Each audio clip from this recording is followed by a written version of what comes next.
नमस्कार। आज मैं आपको राजा निमि और महर्षि वशिष्ठ के श्राप की कहानी सुनाऊंगा। सूर्यवंश के राजा निमि एक महान शासक थे। उनकी राजधानी अयोध्या थी और वह अत्यंत धार्मिक, न्यायप्रिय और तपस्या करने वाले राजा थे। उनका मानना था कि राजा का कर्तव्य केवल शासन करना नहीं, बल्कि धर्म की स्थापना करना भी है। इसी उद्देश्य से राजा निमि ने सहस्त्र सत्र नामक एक विशाल और दीर्घकालिक यज्ञ करने का निर्णय लिया। उन्होंने सबसे पहले अपने कुल और देवताओं के गुरु महर्षि वशिष्ठ को निमंत्रण भेजने का निर्णय लिया। राजा निमि ने अपने दूतों को गुरु वशिष्ठ के आश्रम भेजा।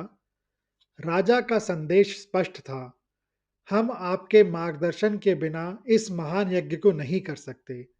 कृपया हमारे यज्ञ के पुरोहित बनकर हमें कृतार्थ करें। जब दूत महर्षि वशिष्ठ के आश्रम पहुंचे, तो वह ध्यान में लीन थे। ध्यान से उठने के बाद महर्षि ने राजा निमि का निमंत्रण पत्र पढ़ा।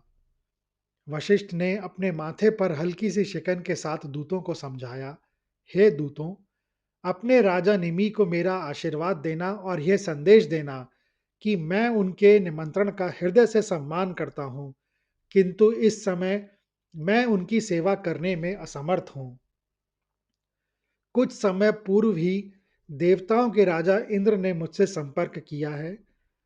इंद्र ने स्वर्ग में एक अत्यंत महत्वपूर्ण और जटिल यज्ञ का आयोजन किया था, जिसके लिए उन्होंने मुझे पुरोहित के रूप में चुना था। इंद्र का यज्ञ अभी पूरा नहीं हुआ है और उस यज्ञ को पूरा होने में कम से कम 1 वर्ष का समय और लगेगा। वशिष्ठ ने राजा निमि के लिए एक स्पष्ट प्रतिज्ञा और विकल्प दिया: अपने राजा से कहिएगा कि वह मेरी प्रतीक्षा करें। मैं उनकी निष्ठा और धर्मपरायणता को जानता हूँ। इंद्र का कार्य पूर्ण होते ही मैं तुरंत अयोध्या आऊंगा और आपके राजा के यज्ञ को विधि पूर्वक संपन्न कराऊंगा। उन्हें 1 वर्ष तक धैर्य रखना होगा। इस बीच उन्हें यज्ञ की सभी सामग्री जुटाकर और पवित्रता बनाए रखकर प्रतीक्षा करनी होगी। दूतों ने वापस लौटकर महर्षि वशिष्ठ का संदेश राजा निमि को ज्यों का त्यों सुना दिया। राजा निमि, जो अपने राजसी वैभव और शक्ति के कारण शायद थोड़े अहंकार से भरे थे, उन्हें यह संदेश सुनकर अत्यंत निराशा हुई। उन्होंने सोचा, क्या मेरा यज्ञ का महत्व देवराज इंद्र के यज्ञ से कम है? क्या गुरु वशिष्ठ ने मेरे राजसी निमंत्रण को द्वितीय श्रेणी का समझा? 1 वर्ष की प्रतीक्षा से यज्ञ का शुभ मुहूर्त और पवित्रता नष्ट हो जाएगी। राजा निमि के मन में यह बात बैठ गई कि महर्षि वशिष्ठ ने जानबूझकर उनका अनादर किया है। उनका मन दो विचारों के बीच उलझा हुआ था। पहला, गुरु का सम्मान। महर्षि वशिष्ठ उनके कुल गुरु थे और उनका वचन मानना निमि का परम धर्म था। और दूसरा, यज्ञ की तत्परता। यज्ञ की सभी सामग्रियां, हवन की लकड़ी, घी, अन्न इत्यादि एकत्रित थीं और शुभ मुहूर्त निर्धारित हो चुका था। राजा का हृदय यज्ञ के लिए अति उत्सुक था। अंततः राजा निमि के भीतर की उत्सुकता और राजसी अहंकार जीत गया। उन्होंने यह निष्कर्ष निकाला कि यज्ञ को 1 वर्ष तक रोक कर रखना केवल अनिष्ट को बुलावा देना है। उन्होंने सोचा कि वशिष्ठ अवश्य ही 1 वर्ष बाद उनके पास आएंगे, परंतु तब तक यज्ञ पूरा हो चुका होगा। राजा निमि ने यह विचार करके तुरंत ही राज्य के अन्य महान और तेजस्वी ऋषियों को आमंत्रित करने का निर्णय लिया। उनकी निगाहें विशेष रूप से 3 प्रकांड पंडितों पर थीं। पहली, महर्षि गौतम, जो अपनी तपस्या और ज्ञान के लिए विख्यात थे। दूसरे, महर्षि याज्ञवल्क्य, जो वेदों के ज्ञाता थे। और तीसरे, महर्षि जैमिनी, जो धर्म और न्याय के पंडित थे। राजा ने तीनों ऋषियों को अपने दरबार में बुलाया और उनसे अपने सहस्त्र सत्र यज्ञ को पुरोहित पद स्वीकार करने का अनुरोध किया। राजा निमि ने वशिष्ठ के बारे में सत्य छिपाते हुए केवल इतना कहा कि गुरु वशिष्ठ इस समय किसी अन्य आवश्यक कार्य में व्यस्त हैं और उन्होंने स्वयं ही उन्हें यह यज्ञ आरंभ करने की सलाह दी है। ऋषियों ने राजा निमि की धार्मिकता और यज्ञ की भव्यता को देखते हुए पुरोहित बनना स्वीकार कर लिया। राजा निमि ने तुरंत ही यज्ञ का आरंभ करने का आदेश दिया। यज्ञ स्थल को फूलों और सुगंधित पदार्थों से सजाया गया। पवित्र मंत्रों का उच्चारण किया गया और देवताओं को आहुतियां दी जाने लगी। यह एक अत्यंत भव्य और धार्मिक आयोजन था। राजा निमि स्वयं यज्ञ की वेदी पर बैठे थे और दिन रात बिना विश्राम किए यज्ञ के नियमों का पालन करते रहे। उन्होंने अन्य ऋषियों को पुरोहित बनाया था, लेकिन वह स्वयं भी अत्यंत कठोरता से यज्ञ में संलग्न रहे। यज्ञ अपने पूरे वेग से चल रहा था और राजा निमि दिन रात की तपस्या और परिश्रम के कारण इतने थके हुए थे कि एक रात यज्ञ की वेदी के पास ही उन्हें गहरी नींद ने घेर लिया। इधर 1 वर्ष की अवधि समाप्त हो चुकी थी।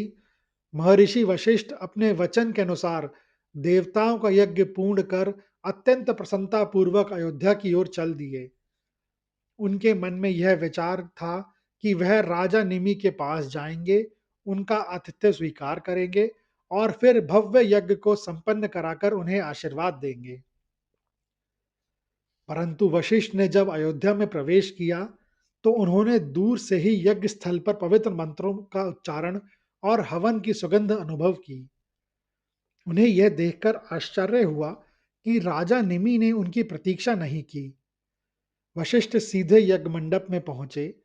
यज्ञ मंडप में प्रवेश करते ही महर्षि वशिष्ठ की निगाहें मुख्य वेदी पर पड़ी। उन्होंने देखा कि महर्षि गौतम और अन्य ऋषि यज्ञ को संपन्न करा रहे हैं और सबसे अपमानजनक दृश्य यह था कि राजा निमि, जो यज्ञ के मुख्य के यजमान थे, यज्ञ के आसन पर ही थकान के कारण गहरी निद्रा में लीन थे। महर्षि वशिष्ठ ने सोचा कि हो सकता है कि राजा गहरी नींद में हो। उन्होंने राजा को जगाने के लिए उन्हें 3 बार आवाज दी। उठो हे राजन निमि, मैं महर्षि वशिष्ठ आ गया हूँ। अब अपने गुरु का स्वागत करो। परंतु राजा निमि, जो 1 वर्ष की निरंतर तपस्या और जागरण के कारण शारीरिक रूप से अत्यधिक थके हुए थे, वे इतनी गहरी नींद में थे कि वशिष्ठ की आवाज उन तक नहीं पहुंची। राजा बिल्कुल भी नहीं हिले। महर्षि वशिष्ठ ने इसे केवल थकान नहीं, बल्कि अपने गुरु का जानबूझकर किया गया घोर अपमान समझा। उनका सोचना था कि राजा निमि ने जान लिया था कि गुरु अब आने वाले हैं, फिर भी ना तो वह स्वयं जागे और ना ही उन्होंने किसी को गुरु के सम्मान के लिए भेजा। रा, राजा निमि की असल में गलती यह थी कि उन्होंने अपने कुल गुरु को दूसरे पुरोहितों को चुनने के बारे में सूचित करना आवश्यक नहीं समझा। उन्होंने महर्षि वशिष्ठ की प्रतिज्ञा और समय सीमा का सम्मान नहीं किया। वशिष्ठ ने मन में क्रोध का ज्वार उठने लगा। उनकी तपस्या की शक्ति, जो अधिकतर समय शांत रहती थी, अब क्रोध की ऊर्जा में परिवर्तित हो चुकी थी। क्रोध से उनकी आंखें लाल हो गईं। उन्होंने अपना दाहिना हाथ उठाया और अपनी तपस्या की संपूर्ण ऊर्जा को मंत्रों के साथ राजा निमि की ओर प्रवाहित कर दिया। गुरु की गर्जना यज्ञ मंडप में गूंज उठी। अरे अहंकारी निमि, तुमने जान लिया था कि मैं आ रहा हूं, फिर भी तुमने मेरा अनादर किया। तुमने मुझे छोड़कर दूसरों को पुरोहित बनाया और अब मेरे आगमन पर सोए हुए हो। तुम्हारी यह राजसी अहंकार की नींद तुम्हें भारी पड़ेगी। जाओ, मेरे श्राप से तुम्हारा यह भौतिक शरीर इसी क्षण विदेह हो जाए। तुम अब से शरीर रहित हो जाओ। वशिष्ठ के मुख से श्राप के शब्द निकलते ही उनकी तपस्या का बल राजा निमि के सोए हुए शरीर में प्रवेश कर गया। राजा के शरीर से प्राण तुरंत निकल गए। राजा का शरीर वहीं यज्ञ की वेदी के पास शांति से लेकिन प्राणहीन अवस्था में पड़ा रहा। वशिष्ठ का उद्देश्य राजा को मारना नहीं, बल्कि उनके अहंकार को नष्ट करना था।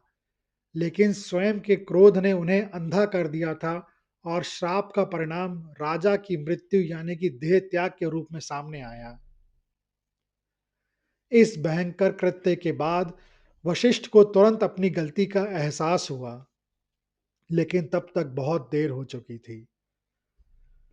जैसे ही राजा निमि का शरीर प्राणहीन हुआ, वहां उपस्थित सभी पुरोहित, सेवक और बाकी महर्षि सब स्तब्ध रह गए।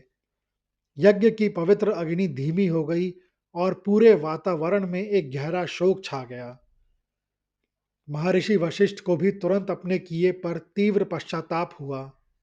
उन्होंने अपने क्रोध के परिणाम को देखा और उन्हें अनुभव हुआ कि उन्होंने एक महान धार्मिक राजा की हत्या कर दी है, वह भी केवल अपने अहंकार की संतुष्टि के लिए। उनका तपस्या का बल ही उनके विरुद्ध चल गया था। तभी राजा निमि की विधेय यानी शरीर रहित आत्मा ने यज्ञ मंडप में प्रवेश किया। वह आत्मा तेजस्वी थी, लेकिन उसके मुख पर अत्यंत पीड़ा और क्रोध का भाव था। राजा निमि की आत्मा ने महर्षि वशिष्ठ को देखा और कठोर वाणी में उन्हें संबोधित किया। हे कुलगुरु, आप परम ज्ञानी हैं, आप तपस्वी हैं। आपको ज्ञात था कि मैं आपकी प्रतीक्षा ना करके शुभ मुहूर्त के कारण ऋषि मुनियों से यज्ञ करवा रहा हूँ। आप जानते थे कि मैं दिन रात की तपस्या से थका हुआ हूँ। आपने सत्य जाने बिना केवल अपने अहंकार और क्रोध के आवेश में आकर मुझे मृत्यु दंड दे दिया। यह गुरु का धर्म नहीं है। राजा निमि की आत्मा ने तब अपने आत्मबल का उपयोग किया और महर्षि वशिष्ठ पर प्रतिश्राप का प्रहार किया। राजा की आत्मा ने दृढ़ता से घोषणा की, चूंकि आपने क्रोध के आवेश में एक पुण्य आत्मा के शरीर का नाश किया है और क्रोध के कारण अपने गुरुत्व का अपमान किया है, इसलिए आपको भी अपने इस भौतिक शरीर का त्याग करना होगा। आप भी विदेह यानी देह रहित हो जाएं। जैसे ही राजा निमि के मुख से ये शब्द निकले, उनकी तपस्या यानी यज्ञ का बल और आत्मा की शक्ति ने महर्षि वशिष्ठ के शरीर में प्रवेश कर लिया। वशिष्ठ, जो अभी भी पश्चाताप और क्रोध के मिश्रण से जूझ रहे थे, इस अप्रत्याशित प्रहार को रोक नहीं पाए। महर्षि वशिष्ठ का भौतिक शरीर तुरंत ही निष्क्रिय होकर गिर गया। यज्ञ मंडप में अब दो प्राणहीन शरीर पड़े थे, एक राजा का और दूसरा उनके गुरु का। दोनों ही श्राप और प्रतिश्राप के कारण विधेय हो चुके थे। वहां उपस्थित अन्य ऋषि, जिनमें महर्षि गौतम भी शामिल थे, इस अनहोनी घटना को देखकर स्तब्ध और भयभीत थे।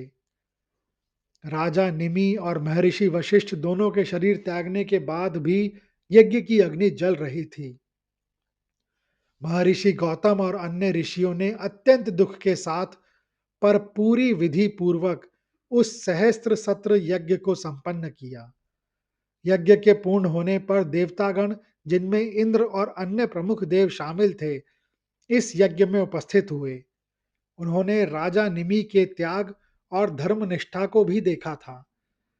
देवताओं ने निमि की आत्मा से कहा, हे राजन, आपने धर्म के लिए अपने जीवन का त्याग किया है। आप पुण्य आत्मा हैं। हम आपको वरदान देते हैं कि आप फिर से एक दिव्य शरीर धारण करेंगे और स्वर्ग में सुखपूर्वक निवास करें। लेकिन राजा निमि की आत्मा, जो अब सांसारिक मोह और राजसी अहंकार से मुक्त हो चुकी थी, उसने एक अत्यंत निस्वार्थ और अद्वितीय इच्छा व्यक्त की। हे देवगण, मैंने अपने जीवन में भौतिक शरीर के कारण ही दुख और विवाद का अनुभव किया। अब मैं किसी भी भौतिक बंधन या शरीर से बंधना नहीं चाहता। मेरी इच्छा है कि मैं सभी जीवों के अंगों में एक सूक्ष्म रूप से निवास करूं, जहां कोई आसक्ति ना हो, कोई दुख ना हो। मुझे वरदान दीजिए कि मैं सभी प्राणियों के नेत्रों में अदृश्य रूप से रहूं और बिना किसी लगाव के इस संसार का अवलोकन करूं। देवताओं ने राजा निमि की इस महान इच्छा को स्वीकार किया। देवताओं ने निमि की आत्मा को यह वरदान दिया कि वह सभी प्राणियों के नेत्रों में निवास करेगी। यह आत्मा ही सभी जीवों को एक आवश्यक कार्य करने के लिए प्रेरित करती है, जो कि है पलक झपकाना। जब हमारी पलक झपकती हैं, तो यह राजा निमि की सूक्ष्म आत्मा का ही कार्य माना जाता है, जो आँखों को धूल और सूखेपन से बचाने के लिए निरंतर कार्य करती है। इस तरह राजा निमि भौतिक शरीर से मुक्त होकर भी सभी जीवों के जीवन का एक अभिन्न अंग बन गए। पलक झपकने की सबसे छोटी और अविभाज्य समय इकाई को राजा निमि के नाम पर निमेष कहा गया। इस प्रकार राजा निमि शाश्वत काल के एक प्रतीक बन गए। चूंकि राजा निमि का देह त्याग हो गया था और उनका शरीर देह रहित हो गया था, उनके वंश को विदेह वंश कहा गया। बाद में ऋषियों ने राजा निमि के शरीर को आरण्यों यानी यज्ञ की लकड़ी से सुरक्षित रखा और दिव्य मंत्र के साथ उसका मंथन किया। इस मंथन से एक नया पुत्र उत्पन्न हुआ, जिसका नाम मिथि रखा गया। मिथि ही बाद में जनक कहलाए। इसी विदेह वंश में आगे चलकर माता सीता का जन्म हुआ। महर्षि वशिष्ठ ने अपने शरीर को त्याग कर अपने तपस्या के बल से पुनः जन्म लेने का मार्ग चुना, क्योंकि उनका कार्य अभी पूर्ण नहीं हुआ था और वह देवताओं के मार्गदर्शन के लिए आवश्यक थे। इस प्रकार क्रोध और अहंकार के कारण शुरू हुई यह कथा राजा निमि की निस्वार्थता और बलिदान के कारण एक अद्वितीय और शाश्वत परिणाम पर समाप्त हुई। यह कहानी सुनने के लिए धन्यवाद। अगर आपको यह कहानी अच्छी लगी हो, तो कृपया इस वीडियो को ज़्यादा से ज़्यादा लोगों के साथ शेयर करें, लाइक करें व चैनल को सब्सक्राइब करें। कमेंट्स बॉक्स में लिखें जय श्री राम।